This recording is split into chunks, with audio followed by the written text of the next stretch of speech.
जय हिंद दोस्तों, आज की इस वीडियो में चर्चा करने वाले हैं बिहार दरोगा का प्रैक्टिस सेट नंबर 9। यदि आप भी बिहार दरोगा और बिहार एसएससी का तैयारी करते हैं तो आप हमारे चैनल से जुड़ सकते हैं और अपने तैयारी को बेहतर बना सकते हैं। डेली इस चैनल के माध्यम से शाम 5:30 बजे बिहार में जितने भी एग्जाम हुए हैं उसका प्रीवियस शेयर कराया जाता है। तो चलिए अब प्रश्न की ओर बढ़ते हैं। पहला प्रश्न देखते हैं कि भारत में कितने केंद्र शासित प्रदेश हैं। तो ध्यान रखिएगा कि भारत में कितने केंद्र शासित प्रदेश हैं, तो वो हैं 8। कितना है तो 8 हैं। और राज्य कितने हैं तो 28 हैं। ध्यान रखिएगा कि भारत में कितने केंद्र शासित प्रदेश हैं तो 8 हैं और राज्य कितने हैं तो 28 है। इसके बाद है उच्च न्यायालयों के न्यायाधीशों की नियुक्ति कौन करते हैं।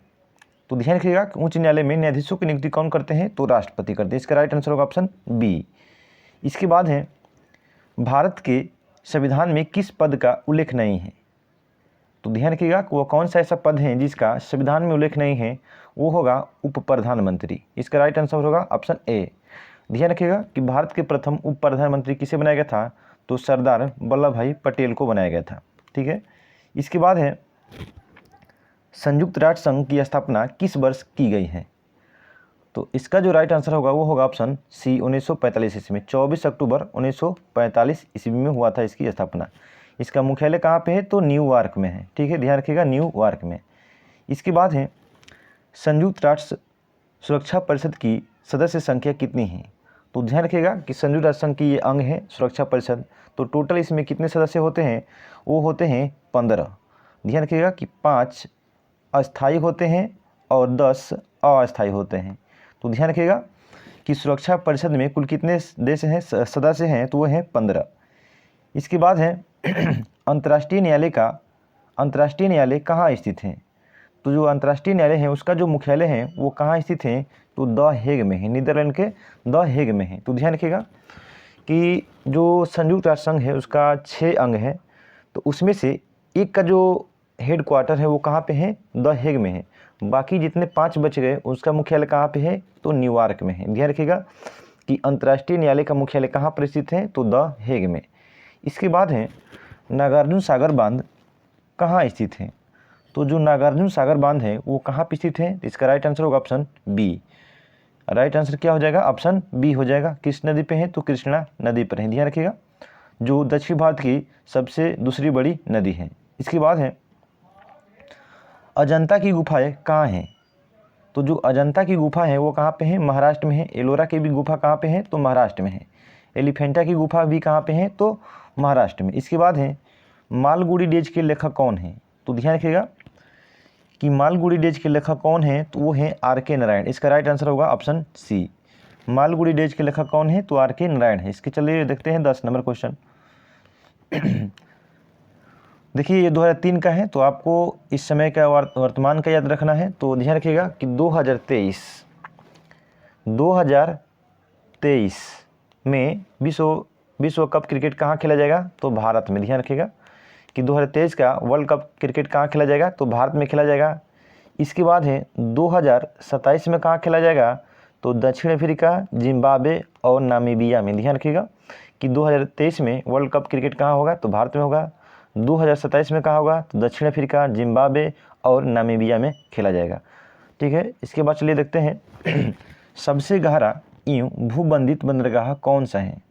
तो जो भारत का सबसे गहरा बंदरगाह है वो कौन सा है विशाखापत्तनम, जो कहाँ पे है आंध्र प्रदेश में। इसके बाद ध्यान रखिएगा कि जो तूतीकोरिन है ये तमिलनाडु में है।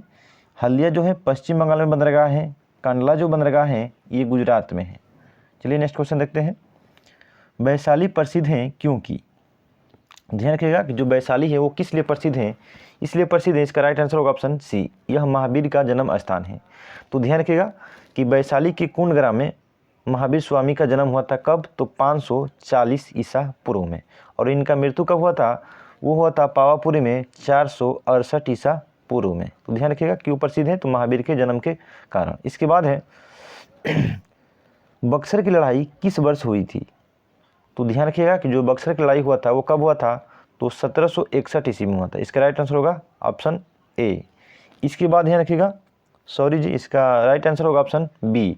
ठीक है, 1764 में। तो जो बक्सर की लड़ाई हुई थी वो कब हुआ था तो 1764 ईस्वी में हुआ था। और ध्यान रखिएगा कि इलाहाबाद की संधि कब हुई थी, तो 1765 ईस्वी में, ध्यान रखिएगा।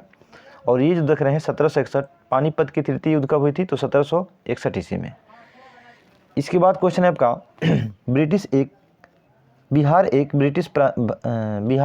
ब्रिटिश भारतीय प्रांत किस वर्ष बना था। तो ध्यान रखिएगा, पूछा जा रहा है कि बिहार जो था ब्रिटिश भारतीय प्रांत किस वर्ष बना था, तो 1911 ईस्वी में बना था। और ध्यान रखिएगा कि बिहार राज्य की स्थापना कब की गया था, तो 22 मार्च, ठीक है, 1912 ईस्वी को। ध्यान रखिएगा कब हुआ था, तो बंगाल से अलग कब अलग हुआ था, ये 22 मार्च 1912 ईस्वी को अलग हुआ था, ठीक है। इसके बाद ध्यान रखिएगा कि शेरशाह सूरी का मकबरा कहाँ पर स्थित है। तो ध्यान रखिएगा कि जो शेरशाह सूरी है उसका मकबरा कहाँ स्थित है, वो है सासाराम में स्थित है। ध्यान रखिएगा कि सूर वंश के संस्थापक कौन थे, तो शेरशाह सूरी। इसका मकबरा कहाँ पे है, तो सासाराम में। इसके बाद है विष्णुपद मंदिर का निर्माण गया में फल्गु नदी के किनारे किसने करवाया था। तो ध्यान रखिएगा कि विष्णुपद मंदिर का निर्माण गया में फल्गु नदी के किनारे किसने करवाया था, ये करवाई थी किसने, तो रानी अहिल्या बाई। ध्यान रखिएगा कि विष्णु मंदिर के जो है विष्णुपद मंदिर है वो कहाँ पे है, गया में है। किस नदी के तट पर, तो फल्गु नदी के तट पर किसने बनवाई थी, तो रानी अहिल्या बाई ने बनवाई थी। इसके बाद है संविधान सभा किस वर्ष गठित की गई थी। तो जो संविधान सभा है, भारतीय संविधान को बनाने के लिए संविधान सभा का गठन किया गया था, तो कब, तो 1946 ईस्वी में। इसका राइट आंसर होगा ऑप्शन डी।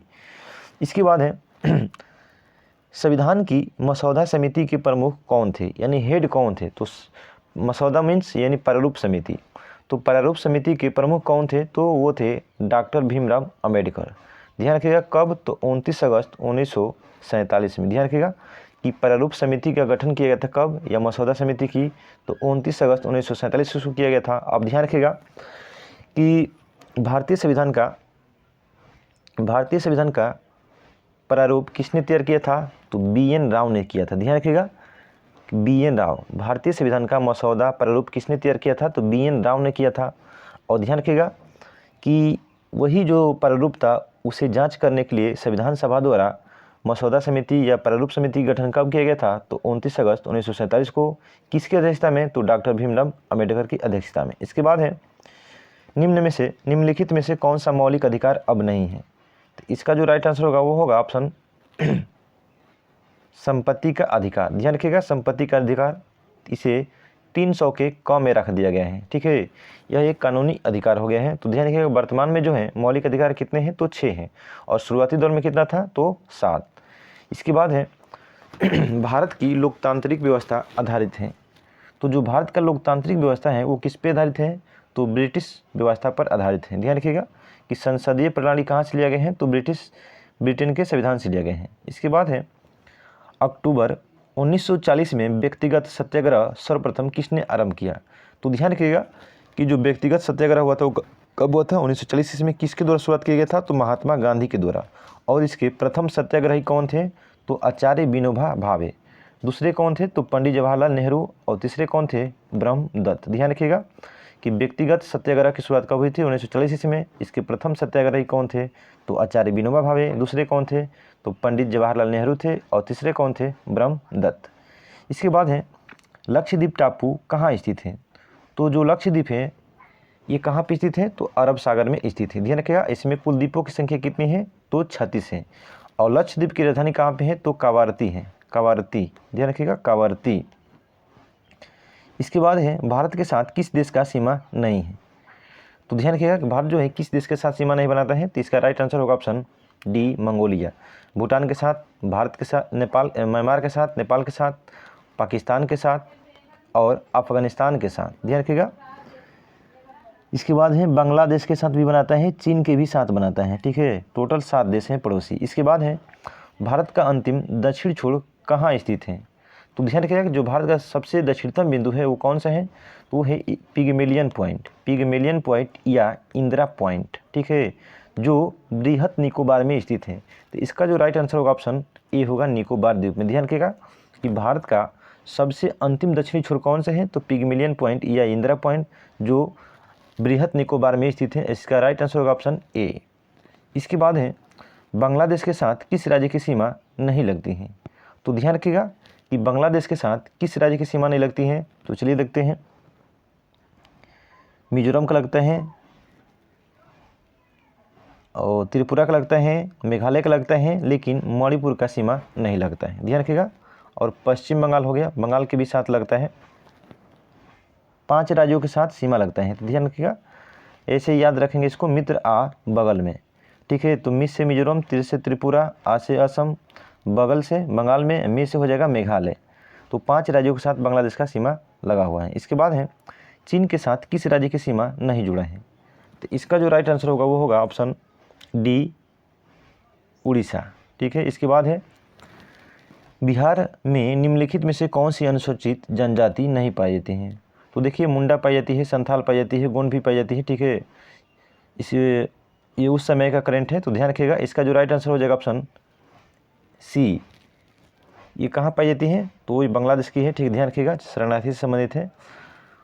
इसके बाद ध्यान रखिए इसका जो राइट आंसर होगा ऑप्शन सी, ठीक है। ये उस समय का क्वेश्चन है। इसके बाद है निम्नलिखित में से कौन सी 2 जोड़ियाँ सुमेलित नहीं है, दिए गए कुछ से सही उत्तर चुनिए। तो देखिए देखते हैं, जोजिला दर्रा जम्मू कश्मीर में बिल्कुल सही है, सिपकीला दर्रा ये हिमाचल प्रदेश में है, ठीक है, नाथुला दर्रा सिक्किम में है, और थांगला वो जो है हिमाचल प्रदेश में है, ठीक है। तो सिपकीला है, ठीक है, सिपकीला है, थांगला है, ये कहाँ पे है, हिमाचल प्रदेश में। इसका राइट आंसर होगा ऑप्शन बी, ये गलत है, सिपकीला दर्रा हिमाचल प्रदेश में स्थित है। इसके बाद है क्वेश्चन नंबर 29, चलिए देखते हैं कौन सी जोड़ा सम्मिलित नहीं है, तो गंगा नदी का उद्गम स्थान जो है उत्तराखंड है, बिल्कुल सही है। इसके बाद है सिंधु नदी जो है ये कहाँ से निकलती हैं, तो इसका जो राइट आंसर हो जाएगा तिब्बत क्षेत्र से, बिल्कुल सही है। इसके बाद है गोदावरी नदी महाराष्ट्र के निकलती है, नर्मदा नदी ये निकलती है एमपी से, ध्यान रखिएगा कहाँ से निकलती है, तो एमपी से निकलती है, ठीक है, अमरकंटक पहाड़ी से। इसके बाद है सबसे प्राचीन चट्टानें कहाँ पाई जाती हैं, तो जो सबसे प्राचीन चट्टानें पाई जाती हैं वो कौन सी हैं, तो अरावली है, ध्यान रखिएगा कि विश्व के सबसे प्राचीन पर्वत कौन सी है, तो अरावली है, ठीक है, ध्यान रखिएगा। और हिमालय जो है नवीनतम है, तो सबसे प्राचीन चट्टानें कहाँ पाई जाती हैं, तो अरावली पर्वत में। इसके बाद है कौन सी नदी पश्चिम की ओर बहती है, तो पश्चिम की, इसका राइट आंसर होगा ऑप्शन बी, ताप्ती, ध्यान रखिएगा, ताप्ती और नर्मदा, ठीक है, ताप्ती, नर्मदा, माही, साबरमती ये सभी किधर बहती है, तो पश्चिम की ओर बहती है। इसके बाद है गौतम बुद्ध अभयारण्य ... जिला में स्थित है, तो इसका जो राइट आंसर होगा वो होगा गया में, ध्यान रखिएगा कि गौतम बुद्ध अभयारण्य किस जिला में स्थित है, तो गया जिला में स्थित है। इसके बाद है निम्नलिखित में से कौन सा गलत है, तो चलिए देखते हैं। हजारीबाग जो है राष्ट्रीय उद्यान झारखंड में है, बिल्कुल सही है। कार्बेट राष्ट्रीय उद्यान उत्तरांचल में है, उत्तराखंड में है, बिल्कुल सही है। कान्हा राष्ट्रीय उद्यान कर्नाटक में है, ये गलत है, क्योंकि जो कान्हा नेशनल पार्क वो कहाँ पे है, एमपी में है। शिवपुरी राष्ट्रीय उद्यान कहाँ पे है, तो मध्य प्रदेश में, ठीक है। तो इसका राइट आंसर होगा ऑप्शन सी। इसके बाद है किस देश में जनसंख्या का घनत्व तो सबसे ज़्यादा है, तो ध्यान रखिएगा कि कौन सा ऐसा देश है जहाँ पे इसके ऑप्शन के अनुसार हो जाएगा, तो बांग्लादेश, ठीक है। इसके बाद है किस राज्य में महिलाएं संख्या में पुरुषों से ज़्यादा हैं, तो ध्यान रखिएगा कि यानी कहने का मतलब है कि सर्वाधिक लिंगानुपात वाला कौन सा राज्य है, तो केरल है, ठीक है। कहाँ कितना है यहाँ पे, तो लिंगानुपात 1084, ध्यान रखिएगा 1084 है। इसके बाद है किस राज्य में कोई अनुसूचित जनजाति नहीं पाई जाती है, ध्यान रखिएगा अनुसूचित जनजाति नहीं है, तो तमिलनाडु में पाई जाती है, हिमाचल प्रदेश में, असम में, लेकिन पंजाब में अनुसूचित जनजाति नहीं पाई जाती है। इसके बाद चलिए जोड़ा सम्मिलित करना है, नहीं है। तांबा झारखंड में, ठीक है, कोयला पश्चिम बंगाल में, सोना कर्नाटक में, सीसा उड़ीसा में, ये गलत है, कहाँ पे, तो राजस्थान में। इसके बाद है अंकलेश्वर तेल भंडार स्थित है, तो जो अंकलेश्वर तेल भंडार है वो कहाँ पे स्थित है, तो ये है गुजरात में, ध्यान रखिएगा कि अंकलेश्वर तेल भंडार कहाँ पे है, तो वो है गुजरात में। इसके बाद है निम्नलिखित में से कौन सी जोड़ी सुमेलित नहीं है, तो चलिए देखते हैं। तारापुर जो है ये महाराष्ट्र में है, कल्पक्कम तमिलनाडु में, कोटा है राजस्थान में, लेकिन जो देख रहे हैं नरौरा, ये ऑप्शन बी गलत है। नरौरा कहाँ पे है, तो यूपी में स्थित है। इसके बाद है क्वेश्चन नंबर 40, निम्नलिखित में से किस शहर में हिंदुस्तान एरोनॉटिक्स लिमिटेड का यूनिट कारखाना स्थित है, तो ध्यान रखिएगा कि हिंदुस्तान एरोनॉटिक्स लिमिटेड यूनिट का कारखाना है, तो इसका जो राइट आंसर हो जाएगा ऑप्शन डी को कानपुर। ध्यान रखिएगा कि निम्न में से किस शहर में हिंदुस्तान एरोनॉटिक्स लिमिटेड का यूनिट कारखाना स्थित है? तो कहाँ पे? तो कानपुर में। इसके बाद है रामायण और महाभारत में किस राज्य का उल्लेख नहीं है? तो इसका जो राइट आंसर होगा वो होगा कौशाम्बी। ध्यान रखिएगा, काशी का है, पंचाल का है, मगध के हैं, लेकिन रामायण और महाभारत में कौशाम्बी राज्य का उल्लेख नहीं है। इसके बाद है प्राचीन भारत की नीति अथवा नियम कौन से थे? ध्यान रखिएगा कि प्राचीन भारत की नीति अथवा नियम कौन से थे? प्राचीन भारत की नीति अथवा नियम कौन से थे? तो वो था शास्त्र ही क्या होते थे? नीति और नियम होते थे। इसके बाद है निम्नलिखित में से कौन सा असल में वैदिक नहीं है? तो वैदिक कौन सा नहीं है? ये होगा आयुर्वेद। ध्यान रखिएगा कि जो आयुर्वेद है ये असल में वैदिक नहीं है। ठीक है, ध्यान रखिएगा, बहुत भी क्वेश्चन है कि असल में वैदिक नहीं है, नाम तो है लेकिन असल में नहीं है, तो कौन नहीं है? तो आयुर्वेद है। इसके बाद है भगवत गीता और शांति पर्व दोनों का समावेश होता है। तो ध्यान रखिएगा इसका जो समावेश किस में होता है? महाभारत में होता है। ध्यान रखिएगा कि भगवत गीता और शांति पर्व दोनों का समावेश होता है कहाँ पे? तो महाभारत में। इसके बाद है बुद्ध के जीवन के संबंध में निम्नलिखित जोड़ियों में से कौन सी सम्मिलित नहीं है? तो इनका जो जन्म स्थान हुआ था लुम्बिनी, बिल्कुल सही है। ज्ञान प्राप्ति बोध गया, निर्वाण कुंशीनगर, लेकिन प्रथम वचन ये जो दिए थे राजगीर नहीं बल्कि सारनाथ में। ध्यान रखिएगा सारनाथ में दिया गया था। ठीक है, सारनाथ यूपी के सारनाथ में, जिसे धर्म चक्र प्रवर्तन कहा गया। इसके बाद है महावीर का निर्वाण स्थल था। तो जो महावीर स्वामी हैं उनका निर्वाण मृत्यु कहाँ पे हुआ था? तो पावापुरी में हुआ था, 468 ईसा पूर्व में हुआ था। इसके बाद है सातवाहन किस प्रदेश के थे? जो सातवाहन थे वो किस प्रदेश के थे? तो आंध्र प्रदेश के थे। ध्यान रखिएगा कि सातवाहन किस प्रदेश के थे? तो आंध्र प्रदेश के थे। और सातवाहनों की जो राजधानी थी वो कहाँ थी? प्रतिष्ठान। ठीक है, जो किस नदी पर स्थित है? था तो गोदावरी नदी पर। ध्यान रखिएगा जो प्रतिष्ठान था किस नदी पे? तो गोदावरी नदी पर। ठीक है, और सातवाहन वंश के संस्थापक कौन थे? तो सीमुक। कौन था? सीमुक। इसके बाद है दिल्ली सल्तनत की राजभाषा कौन सी थी? तो जो दिल्ली सल्तनत था उसका राजकीय भाषा क्या था? राजभाषा वो था पर्शियन। ठीक है, इसका राइट आंसर होगा ऑप्शन सी यानी। ठीक है, दिल्ली सल्तनत की राजभाषा कौन सी थी? तो पर्शियन थी। ठीक है, फारसी। इसके बाद है मुग़ल कौन थे? तो मुग़ल कौन थे? तो ये तुर्क मुसलमान थे। ध्यान रखिएगा कि मुग़ल कौन थे? तो ये तुर्क मुसलमान थे। इसके बाद है अकबरनामा के लेखक कौन थे? तो अकबरनामा के लेखक कौन था? अबुल फजल। इसका राइट आंसर होगा ऑप्शन सी। इसके बाद है राज्यसभा के डिप्टी चेयरपर्सन कौन है? तो ध्यान रखिएगा ये उस समय का प्रश्न है, अभी आपको वर्तमान का याद रखना है। तो ध्यान रखिएगा कि राज्यसभा के यानी उपसभापति कौन है? तो राज्यसभा के वर्तमान में उपसभापति कौन है? तो वो है हरिवंश नारायण सिंह। ठीक है, ध्यान रखिएगा कि जो राज्यसभा है उसके उपसभापति कौन है? तो हरिवंश नारायण सिंह है। और राज्यसभा के सभापति कौन है? तो जगदीप धनखड़ हैं। ध्यान रखिएगा कि राज्यसभा के उपसभापति किसे बनाए गए हैं? तो हरिवंश नारायण सिंह को बनाए गए हैं। इसके बाद है कि निम्नलिखित में से रेलवे मंत्री कौन है? तो ध्यान रखिएगा कि भारत के रेलवे मंत्री वर्तमान में कौन है? तो अश्वनी वैष्णव है। ठीक है, कौन है? तो अश्वनी वैष्णव है। ध्यान रखिएगा कि वर्तमान में रेलवे मंत्री कौन है? अश्वनी वैष्णव है। इसके बाद क्वेश्चन नंबर 53 देखते हैं। चलिए क्वेश्चन देखते हैं, कारगिल युद्ध के लिए परमवीर चक्र किसको मिला? तो कारगिल युद्ध जो हुआ था 1999 में हुआ था। ठीक है, ध्यान रखिएगा कारगिल युद्ध कब हुआ था? तो 1999 में हुआ था। तो उसमें परमवीर चक्र किसको दिया गया था? तो कैप्टन मनोज पांडे को और कैप्टन विक्रम बत्रा को। ध्यान रखिएगा दोनों को दिया गया था। ठीक है, तो कारगिल युद्ध में परमवीर चक्र किसको दिया गया था? तो कैप्टन मनोज पांडे और कैप्टन विक्रम बत्रा को दिया गया था। इसका राइट आंसर ऑप्शन सी होगा। इसके बाद है निम्नलिखित में से कौन संघ लोक सेवा आयोग के चेयरमैन है? ध्यान रखिएगा संघ लोक सेवा आयोग के कौन है? तो मनोज सोनी है। ठीक है, मनोज सोनी। संघ लोक सेवा आयोग का अध्यक्ष कौन है? तो मनोज सोनी है। इसके बाद है चलिए देखते हैं, ध्यान रखिएगा जनवरी 2003, ध्यान रखना है आपको 2023। ठीक है, 2023। ठीक है, 108वें क्रम का है। ठीक है, ध्यान रखिएगा कि भारतीय विज्ञान कांग्रेस 108वें क्रम का आयोजन कहाँ किए गए हैं? तो नागपुर में यहाँ किए हैं। ठीक है, नागपुर में भारतीय विज्ञान कांग्रेस 108वें क्रम का आयोजन कहाँ किए गए हैं? तो नागपुर में किए गए हैं। इसके बाद है, चलिए देखते हैं 10वीं पंचवर्षीय योजना में योजना आयोग ने वार्षिक विकास दर का कितना प्रतिशत लक्ष्य रखा है। तो कितना रखा था, तो 8% रखा था। ध्यान रखिएगा, 10वीं पंचवर्षीय योजना में योजना आयोग के द्वारा वार्षिक विकास दर का कितना प्रतिशत लक्ष्य घोषित किया गया था, तो 8%। इसके बाद है, इसके बाद आपका क्वेश्चन है कि भारतीय संसद ने इराक पर एकपक्षीय आक्रमण का निंदा प्रस्ताव कब पारित किया था।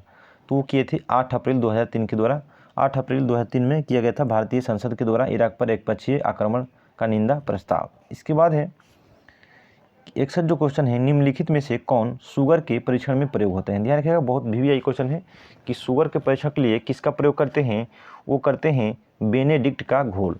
तो शुगर के परीक्षण के लिए किसका प्रयोग किया जाता है, तो बेनेडिक्ट का घोल का प्रयोग किया जाता है। इसके बाद है, निम्नलिखित में से कौन माँ के दूध में नहीं होता है।